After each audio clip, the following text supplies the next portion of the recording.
studies, latest papers that are coming out. And so, as a brief introduction, my name is Michael. I'm one of the team members here at VR Researchers, along with Margie, we have Fox, Anthony, and others. And so I come from a background of having recently graduated from the University of Michigan. And my focus was on studying social VR relationships and communities from a human-computer interaction perspective. And in total, as both a avid social VR user as well as researcher, I spent upwards of 500 hours in AltSpace VR and VR chat primarily, and have hosted over 150 different events here in AltSpace over the last 3 years. So from that background, one of the things that I thought would be really interesting to discuss today is the ethics of conducting social VR research. Because a lot of us here as social VR users will sometimes come across different people who are saying that they are conducting a survey on how we use social VR and they want to figure out some of our behavior. But then also there may be some of you here who are researchers yourself, and many people within the VR researchers community who want to conduct and design research studies in social VR, and trying to understand how to navigate that relationship is one of the very important things that we can do to make sure that everyone has a safe and enjoyable experience. So we're going to start off with a brief history, just covering how research ethics have changed over time. We're going to discuss a specific social VR research paper by Maloney and other researchers at Clemson University that looks at social VR ethics. And then lastly, we'll be bringing our special guest, Victoria Chang, over there up on stage, and we'll have like a short discussion talking about how some of these principles apply to our research studies in social VR. And lastly, we'll have some open discussion breakout groups talking about how some of these principles apply to us.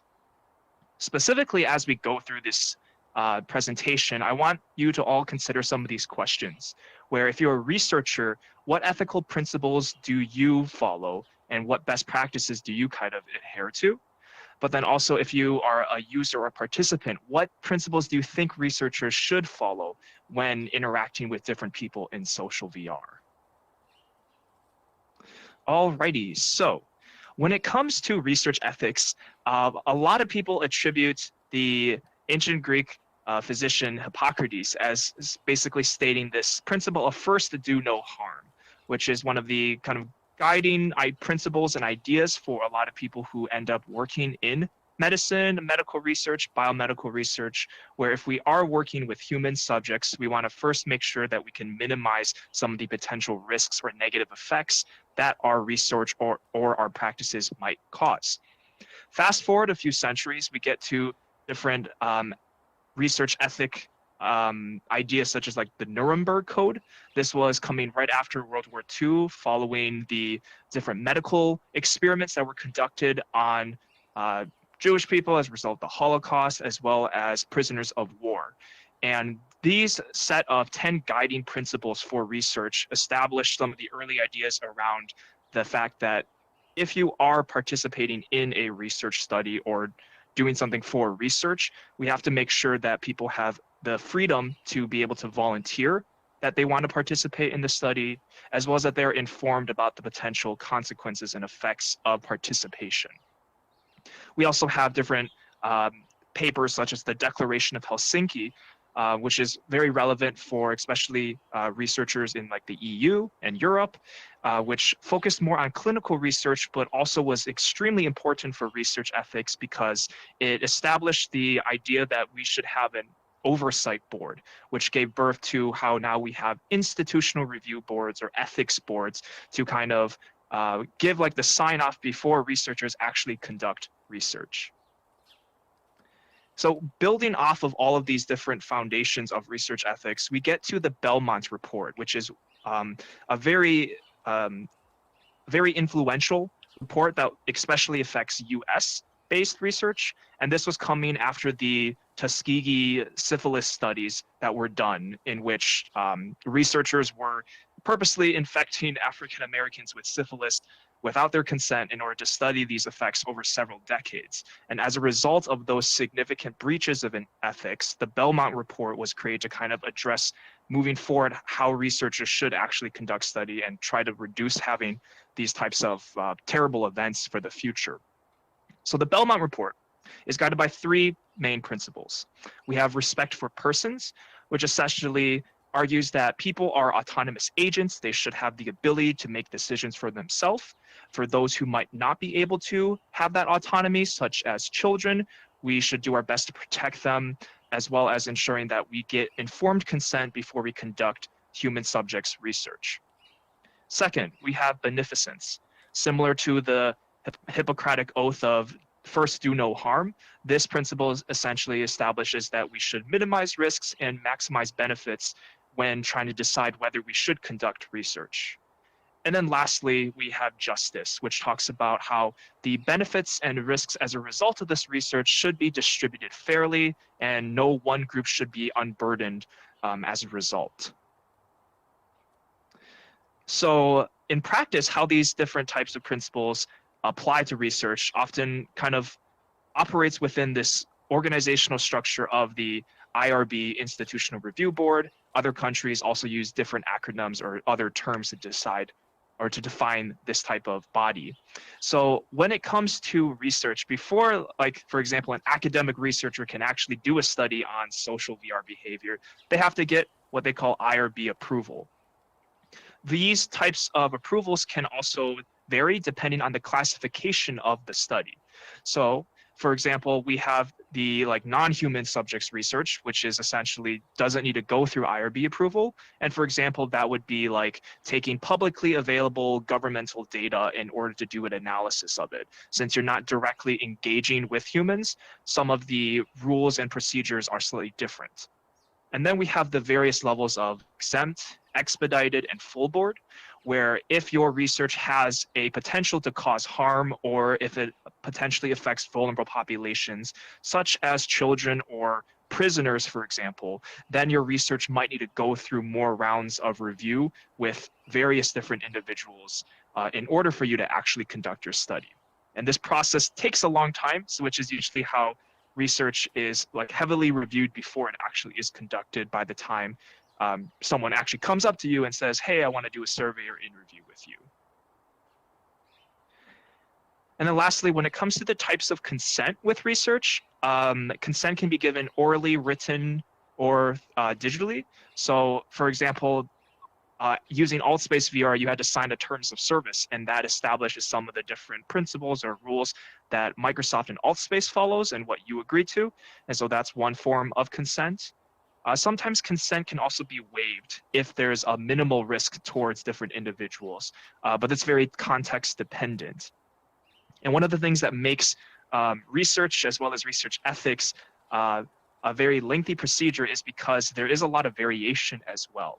So many of you might have participated in different research studies in the past or designed your own research studies. And some of you may have experienced the fact that with different methods, like for example, if you are conducting several interviews with people versus conducting biomedical research, there's going to be very different levels of what principles need to be followed, what safety procedures need to be followed. The type of consent and review board procedures may also vary depending on participants, like we mentioned with children or people who might be neuroatypical, which might need the consent of a guardian in order to give approval that they can participate in a study. The type of ethical principles that need to be followed can also vary depending on geographic scope. So for example, if you are conducting research in the US, and you also want to conduct research with people in the EU, you also have to abide by the GDPR data privacy regulations. And so that sometimes means submitting additional forms that people have to fill out in order to account for some of those differences that may occur when you are conducting an international research study. And then lastly, field of research, where even if there's this one study that looks at the same type of question, but is coming from a researcher who may come from the social sciences versus someone in, let's say, biomedical natural sciences studying social VR behavior, they may have different opinions on what is necessary in order to actually conduct that study. And so all these different factors take into account, which is why there's usually a pretty lengthy process in order to actually get approval to conduct your study. So now we're going to talk about this specific paper related to social VR ethics. This was written by Divine Maloney, Dr. Gore Freeman, and Dr. Andrew Robb at Clemson University, and it was recently accepted by IEEE VR for the 2021 conference. So with this study, they essentially presented a literature review talking about how ethics have changed over time, but then also 6 principles and recommendations they suggest for researchers moving forward.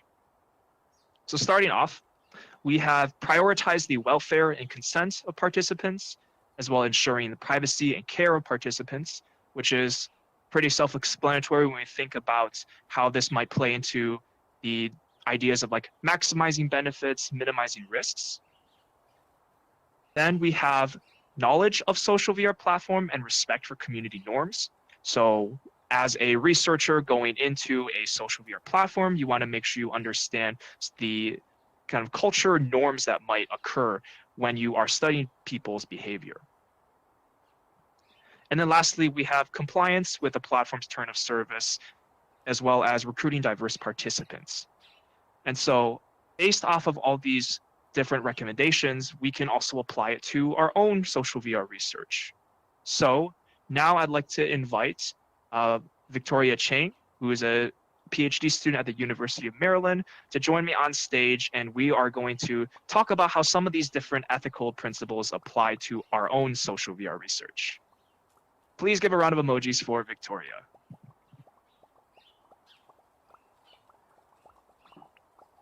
Hi, everyone.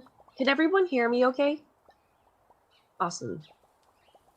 Let me orient myself. Okay, perfect. So I will preface with, I am not actually in a headset today. Both of my controllers cracked at the same time, but this works really well. All right, so my name is Victoria Chang. I am a first-year PhD student at the University of Maryland, and I am in the College of Information Studies. I did my master's there as well in HCI. I focused on drones at first, then switched over to VR. And I am currently also a faculty research specialist at University of Maryland Research Center, and I work on VR prototyping as well as multi-agent simulations. So next slide, please. Thank you. So in my free time, I'm a photographer and filmmaker, and most of my work stems from looking at how fluid reality can be. So mostly through the uses of frames to spontaneously create focus as a tool to highlight specific points of view. I also use a lot of mirrors to blend in visual spaces that our natural eyes perhaps can't readily focus on all at once. I also like to think about how this type of like art, traditional art evolves through time, and as a community of humans, how we collectively alter the definition, creation, and presentation of art, which I see a lot of similarities within VR, which brings me to my current study as a first-year PhD student. Thank you. Which is looking at the dimensions of social virtual reality behavior. So the premise of the study was that, including physical interactions, there are multiple mediums through which we have adapted to communicate, especially now in distance forms of interaction, right? And so how do social interactions occur? How do they sustain? And how do they end? And really related to this is also looking at how platforms can influence culture as well. So social norms, cultures that exist within different types of platforms. There's obviously Altspace, VR Chat, Rec Room, and it's a mixed methods it's a mixed methods study, and I'm handling the observation and interview portion. So this means that I observe participants from a distance in their natural environments, which means that I go to the VR events of the participant's choice. And then I observe them from a distance to see what type of social interactions happen, and then I have an interview with them afterwards to elaborate. And then with UC Davis, their team will be conducting the survey portion. So it's a long form survey portion that will be complementary to what I'm doing, and participants that I don't observe will get the chance to fill that out too. And they're both paid studies. Thank you, Michael. Thanks, Victoria. So with the paper that we just talked about regarding social VR ethics, I wanted to have a chat with Victoria to kind of talk about how some of these apply to our own research and some of our own experiences. So Victoria, starting off, I know we talked about how like ensuring privacy and care of participants is one of them that both of us kind of had to deal with. Do you want to talk a little bit about how that's applied to your research? Yeah, and so this is a discussion that we had a lot of within the college and like with my advisor and team. So during the observation portion, when I go and observe people in their natural environments, sometimes there's if there isn't, let's say there's no customized avatar, sometimes there's like the names and the email addresses are visible on some platforms, right? So we're going to take screenshots. The one very basic and I guess more obvious way of anonymization so that you don't show PII would be that you cover over the names and the emails. And then I think another interesting thing that we are still talking about too is about like if you go to VR chat, right? A lot of the avatars are custom. So is a custom avatar considered PII? And how do we handle data in that way? And that's actually something that I don't have a clear answer to. My response would be I think it is considered it because it is unique to each person. But yeah, I would love to open up to Michael, and I think that might be a good thing to discuss later on too, because I would love to know everyone's thoughts. Yeah, so when it comes to personal identifiable information, given either through avatars or through just like usernames, I know that's one thing that for many researchers, they try to anonymize, especially when they're reporting their data in their final publication. They'll do something like participant number one, for example, to try to protect the identities of different individuals. I know that one of the ways that I also think about it beyond just like an individual perspective is also that even if we are able to anonymize a single individual, other people can sometimes figure out who that still is just given context or with the different activities we participate in. I know one of the really big challenges is actually like when we're talking about some of the things you can do in social VR and we're trying to give examples of like specific events or specific communities that people participate in. Some of those do have like information about like what that group's name is. And by publishing your paper or even not within research, I know people often create YouTube videos where they talk about some of their experiences in social VR. Sometimes that can bring unwanted attention towards a community and they experience like a flood of new people coming in because it's like, oh, we heard about this really weird thing that happens here and we want to kind of see what it's all about. And so those are some of the kind of dilemmas, I would say, that sometimes pops up both from trying to protect the identity of users, but then also wanting to kind of share about some of the really interesting things happening in social VR.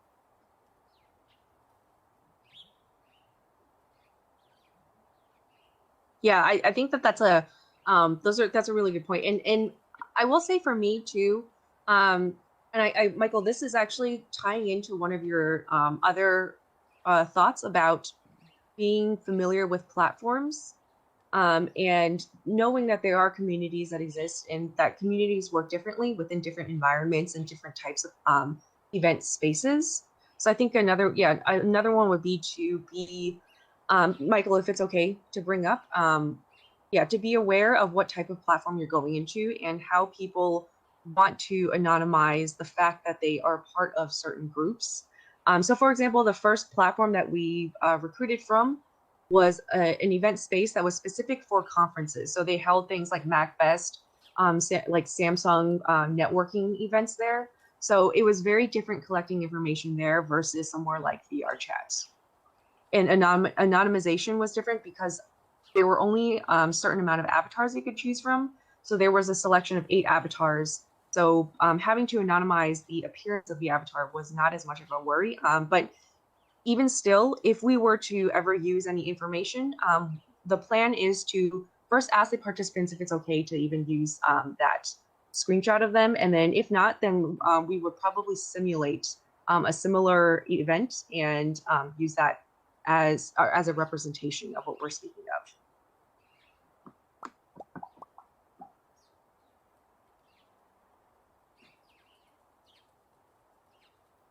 Great. And then I know we can talk about one more and then we'll open it up to everyone as well.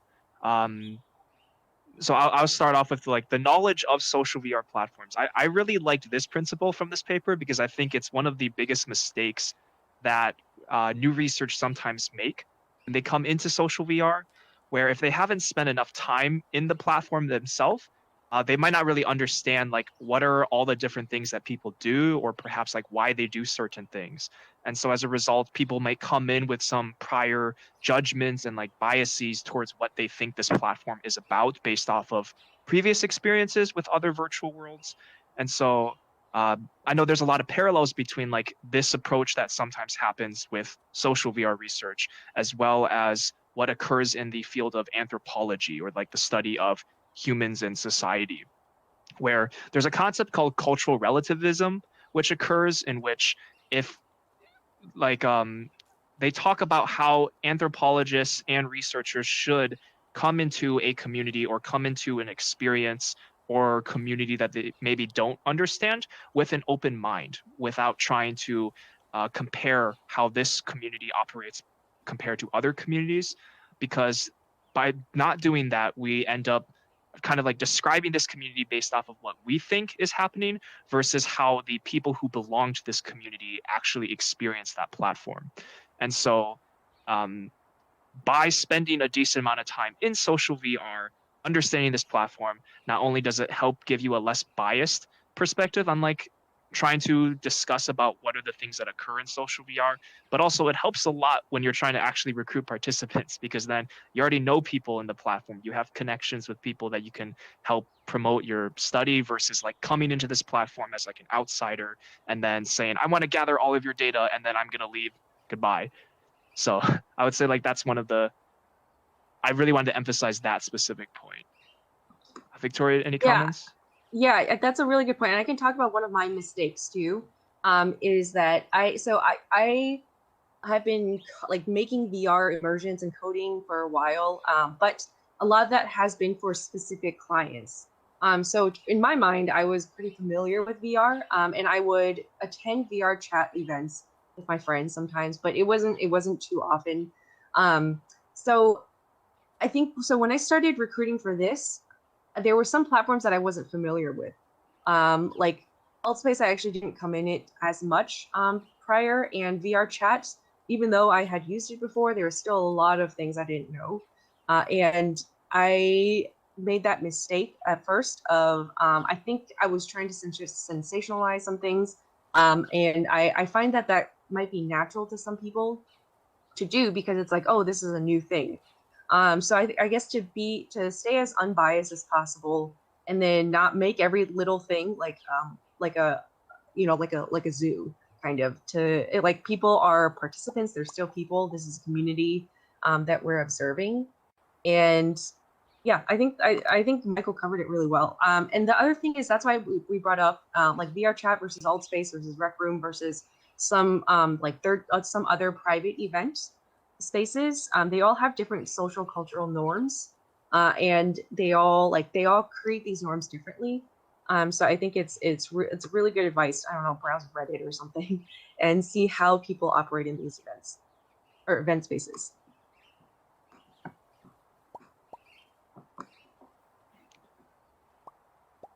Great. So now that we've shared a little bit about some of our own opinions on that, I want to open it up to the rest of the group. Since we have a, tight, like a more intimate group today, I think we could probably just have like a group discussion. We'll turn on the raise hand button.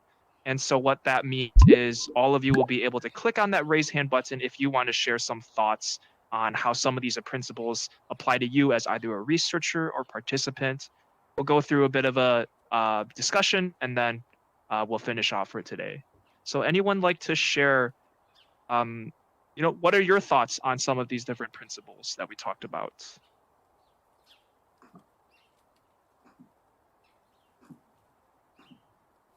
Okay, Anthony, go ahead. Hello, all. How's everyone today? I'm in the back corner over here if anybody's looking to see who's talking.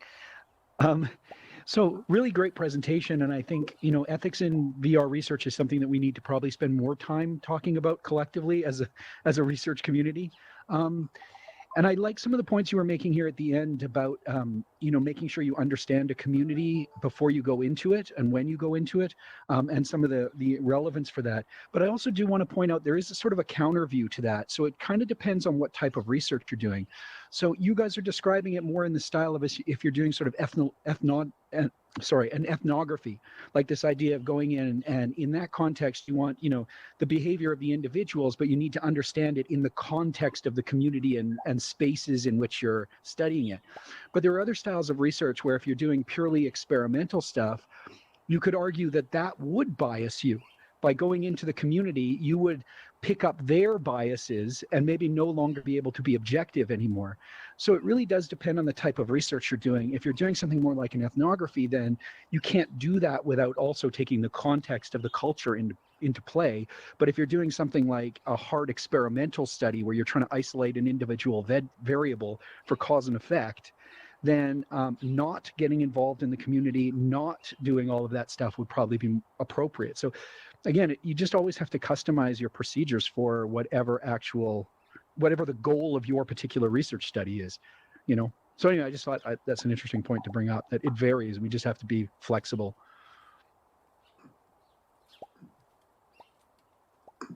Yeah, I think that's a great point.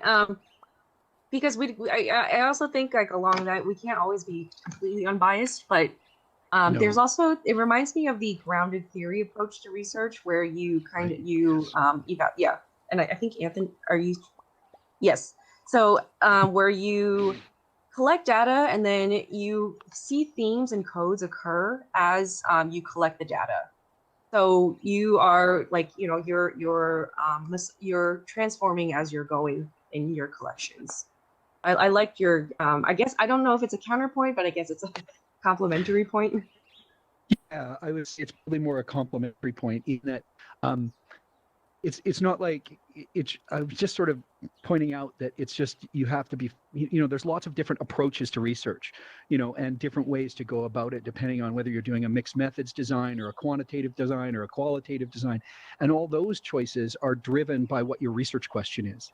So all I was saying is that sometimes people jump very quickly into like all this methodology and they forget to sit back and go, okay, what's my research question and what's the best way to answer my research question? And then having the knowledge of all the breadth of the different methodological approaches that are available to you so you can select an approach that's appropriate for your research question. And sometimes that might involve diving deeply into the culture of the community you're studying. And sometimes it means the opposite of that. It means don't do that. So it just, again, it's just reminding people to focus on the research question. What's the best way to answer the research question? Yeah, I really like that point.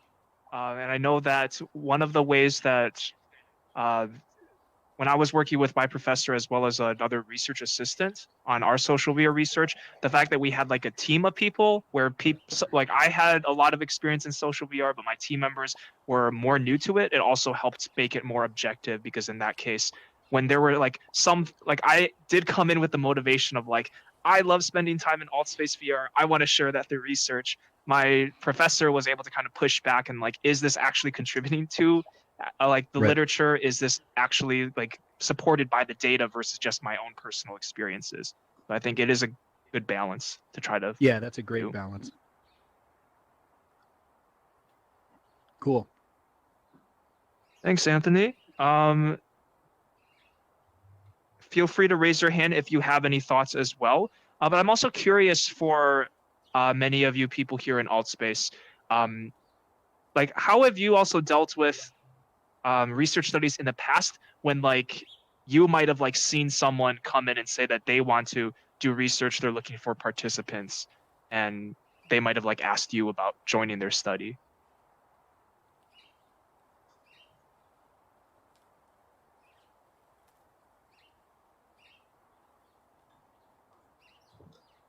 Michael, do you mean when people recruit through AltSpace? Or when just they're like just like Sorry, go recruiting in general, I would say, like what have been people's experiences when they see someone say they want to do a study on social VR?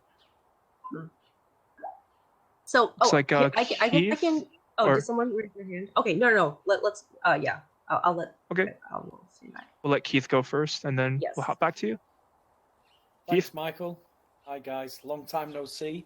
I wanted to share my experience with some of the people that don't know me in the room. So I did conduct a study inside of VR at the start of COVID for my master's thesis, and I just wanted to reiterate some of the points that you've made on the slide there, at just how useful social VR can be for recruiting participants on a large scale.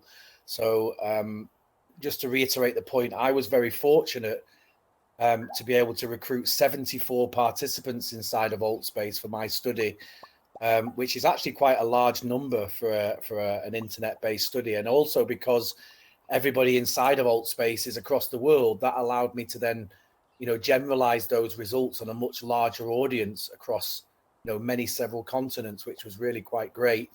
I was able to do a mixed method study, which allowed me to do a quantitative element through getting users to create questionnaires inside of AltSpace, which was really useful and really easy to do. And then in addition to that, I did a qualitative grounded theory focus group where I interviewed, I think it was 10 participants who took part in that focus group, and that gave me some really good data. So I'm a real big fan, as the guys in the team here know, of using VR for research, and I think it has even more potential than we've really discovered so far. So the downside, I suppose, in answering the question that was just raised about how to get participants, that's still a little bit difficult. Although again, I was really great to find the Educators in VR research team, because they were really helpful in helping me recruit participants through the Discord. And in addition to that, I went to the communities like the VR Church, the Evolver groups, and all of the other different groups, Ron's Humanist group within VR, and they were also really, really helpful in helping me to recruit participants. So, if you are doing a study, doesn't have to be psychology, of course, then social VR is a really good place for you to do that study, and you don't have to leave your house, and you can meet a lot of people. So yeah, great work that the guys have been doing in Educators in VR, especially within the research track. So happy to share that with you. I am so happy to hear how many participants you were able to get. One of my biggest roadblocks, I guess, is recruiting participants. Actually, yeah, I try to recruit through Facebook groups, like in the VR enthusiast groups, but I need to change up my methods. So that is something that's been a roadblock there. So really, really inspirational to hear. Yeah, the Discord is really good for I think you, Keith, I think you need to amplify your voice. Sorry, I clicked off the raise hand. I was just going to say, please make absolute use of the Discord channels, especially the research track within the Educators in VR channel. There is a research help wanted section, and there's some really great people in there that will share your research throughout the whole community. So yeah, definitely the Discord was I think the saving place for me in the end. But there's so many different communities inside AltSpace that you'd be surprised just how quickly you can recruit just by going in and speaking to the organizers of those different events, and they'll be really happy to help you. It's a really friendly community. So Amazing. and again, social media is difficult. You can't on social media again, and I think you said this, Anthony, didn't you, that sometimes you need to recruit a specific demographic. Well, within your own social media, you've only really got access to your friends and friends of their friends, and that might not be the specific demographic you're looking for. So, within AltSpace, we're able to, target, let's say, for example, the church community or a computer science community, or there's even agnostic groups, atheist groups, religious groups. There's a whole host of, there's the LGBTQ plus community. You might be looking to do a study on a specific group or demographic. There's no better place than AltSpace to allow you to do that. So it's perfect. Yeah, I love that. Looks like we got some more hands raised. Margie, go ahead.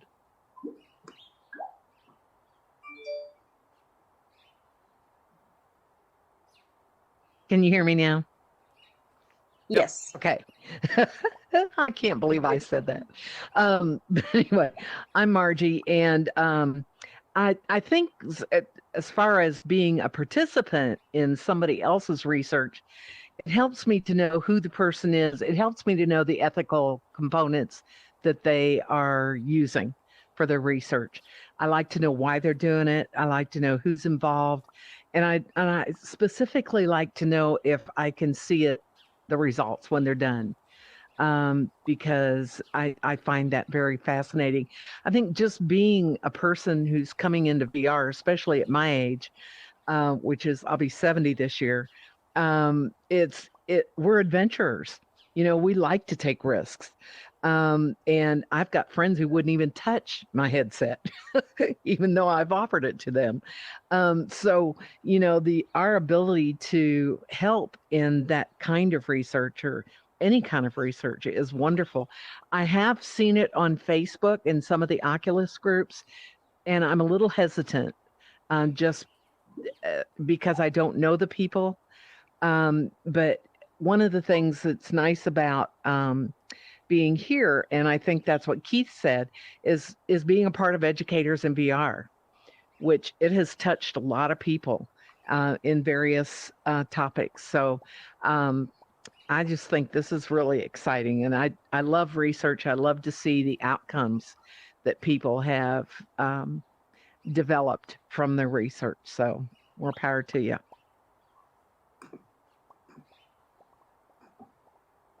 Love hearing it from the participant's perspective and what we should pay attention to when recruiting. I think that the trust factor, that you mentioned, is really important too, because you never know where your data might go. And yeah, people could have consent forms, but maybe not follow them. I also know it's one of the big challenges is like, because like after you've gathered the data, like you analyze it, you'll have like the results at least somewhat soon. Like it will take like maybe a few weeks, few months to do all the analysis you want to do. But then it's like, then you have to go publish your results, and that takes forever. And it's always like, it's been frustrating for me because with the study that I did like last summer, like the earliest at which my paper could be accepted and published is still 1 year later. And it's like, there's a lot of stuff that I wish I could like already share about some of the things that I've learned as a result of like how people form relationships and communities in alt space that I'm just like not able to until then. So it's always kind of like, I know there's people who do care a lot about the results of a study, and then just kind of having to tell them, I'm not there yet, unfortunately, still working on it, still trying to get it eventually public, is one of the struggles, I guess, with academic research. Yeah, it's a really good point. So I'm sorry I hopped off stage. I accidentally teleported off. No, I think it's good. I think it's, we can then be like a little more closer, like proximity, all that stuff, right? Love it. Anthony, I see that you have your hand raised again. You should be on air. You should be able to toggle that.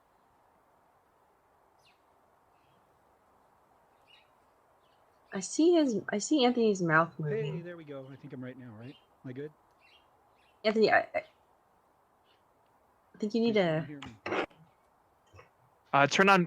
Anthony, you should have megaphone, right? Like on your host tools. Yeah, hold on. That'll probably work. Yay. Are we there now? Yep. Sorry. You think I host these things? You think I'd be better with the controls, you know? One of the things I wanted to point out too, with a couple of points, like, so I do research ethics quite a bit, and I'm involved. I've submitted to research ethics boards for the last 20 years. I teach people how to submit to ethics boards. So I have, you know, some background in this. And one distinction that's important is the distinction between consent and what's called debriefing. So one of the ethics requirements is that all of your participants in the study must be what's called fully informed. So they have to be informed about all of the components of the research, what the purpose of the research is, what you're trying to achieve, what you want to predict, you know, like all your predictions, the design of the research, all of that.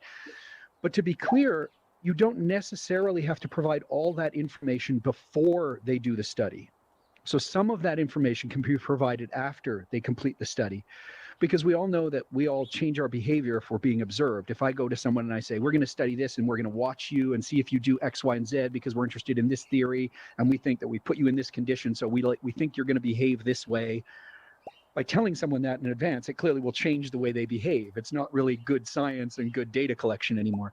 So often what you need to do from consent is describe what will happen to people. So say, I'm going to bring you in, I'm going to sit you in front of this computer, you're going to see this, you're going to see that, you're going to respond to a 10-question questionnaire, and I can describe everything that's going to happen to them without giving away, so to speak, my hypothesis and my predictions and all of those other things. So I can fulfill that requirement of them being informed as to what's going to happen to them so they can make an informed decision to proceed. And then what we do is in the debriefing. So as soon as you've collected all the data from them, then you're not biasing the data anymore. So then you tell them all the stuff about the rest of the research.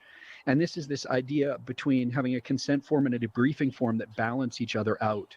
And it takes a little while to learn what you can put in what you need to minimum you have to have in beforehand and what you can save for the debriefing form. So this is just another part of the process that that you get familiar with when you work with these ethics boards. And it's really important in psych research because, I mean, there's no lack of research that shows the minute you tell people stuff about what you're studying, it completely changes their behavior.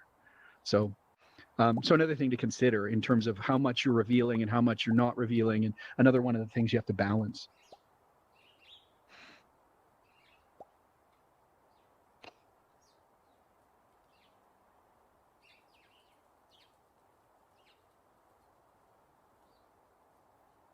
Anthony, I guess I have one question for you. I'm curious with when I was trying to study VR chat communities, I know Mhm. that one of the things that was kind of challenging was I did try to provide a lot of the consent form information up front of exactly how I wanted to actually use their data, all the different precautions I would take to try to protect their privacy and everything like that.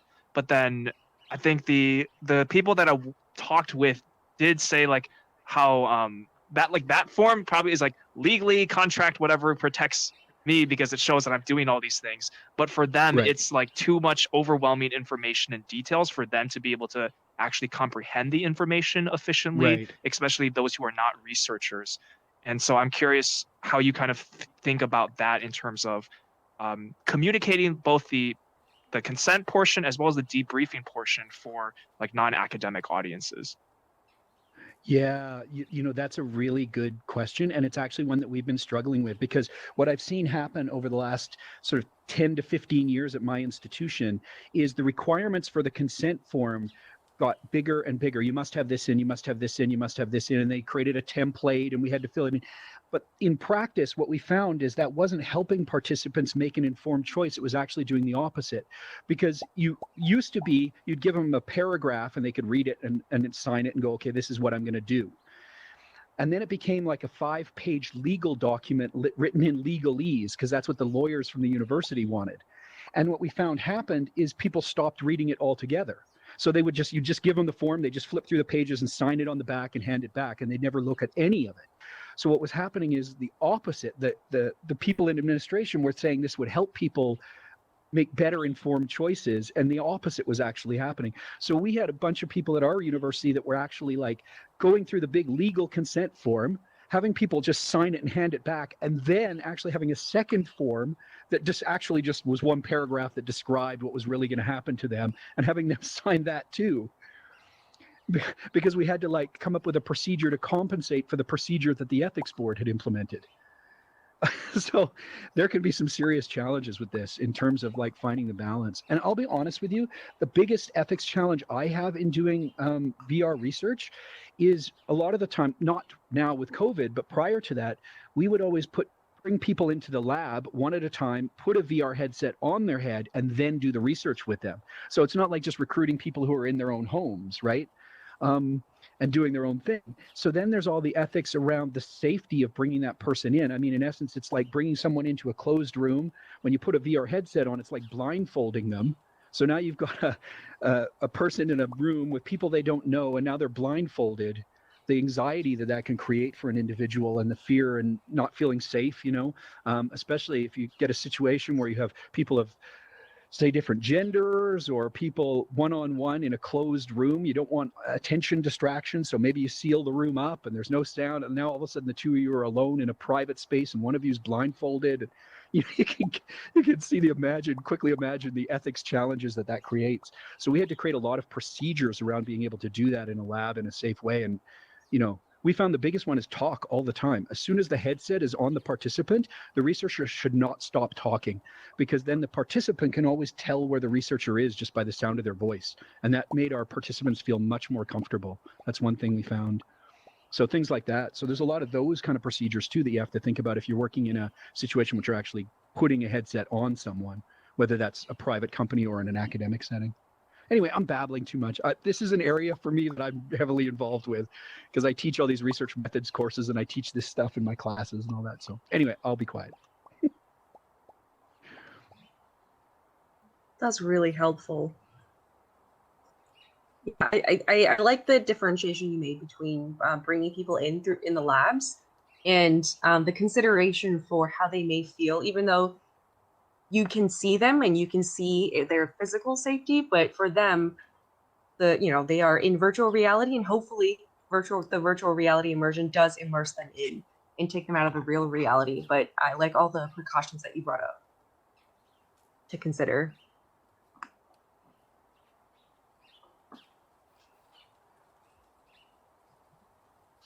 So we got another raised hand.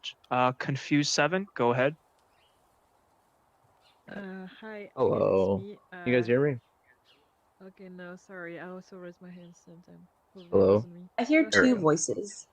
Yeah, Confused 7, we have you first on the raise hand panel, so go ahead, and then Lisa will jump to you right after that. Okay, I just have one question. Are you guys still looking for participants? Because honestly, for the past 10 years, it's been like, I've been thinking about volunteering for social study or social, yeah, this is something I've been thinking about a lot, actually. I think this is awesome. Yeah. all Oh, I have to yes. I am looking for participants, and I guess that was on the next slide. But our recruitment is paid.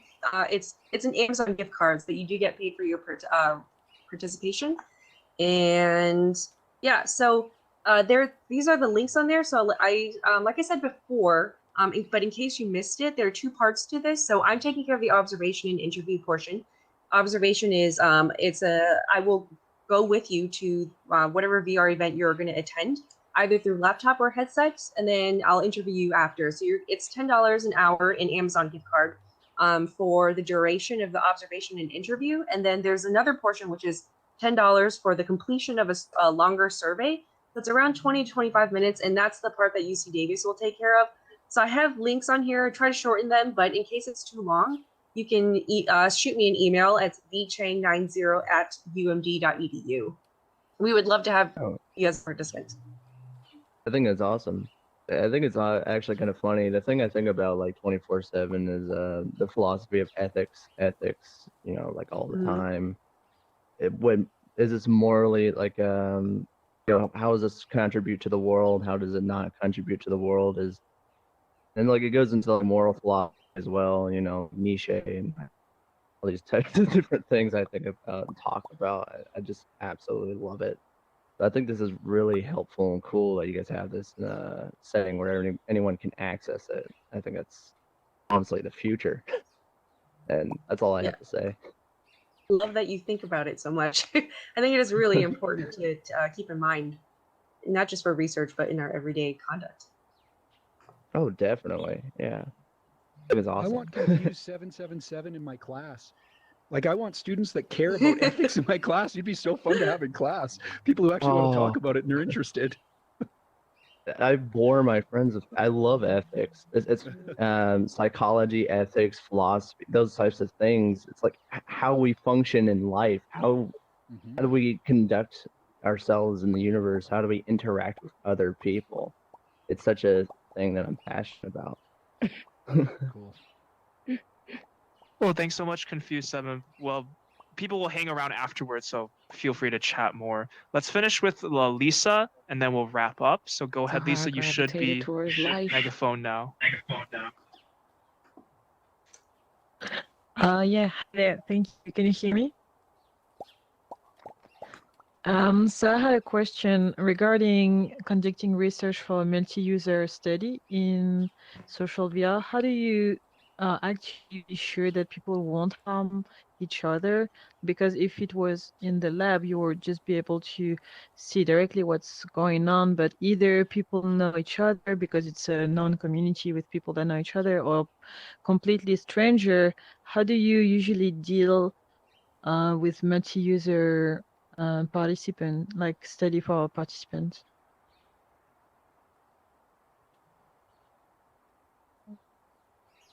Lisa, could you do you mean like in real life or in the physical spaces you can see So, each other?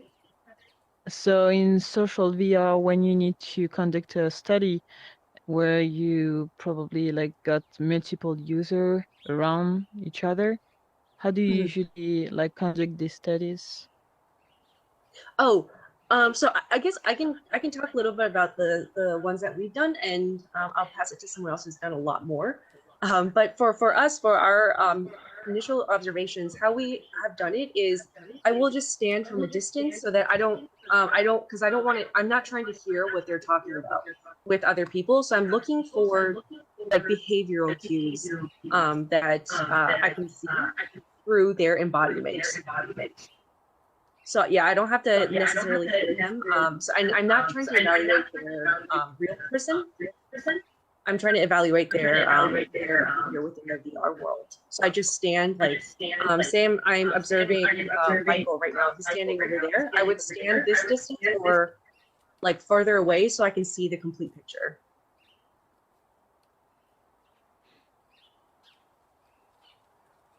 I think Anthony is talking.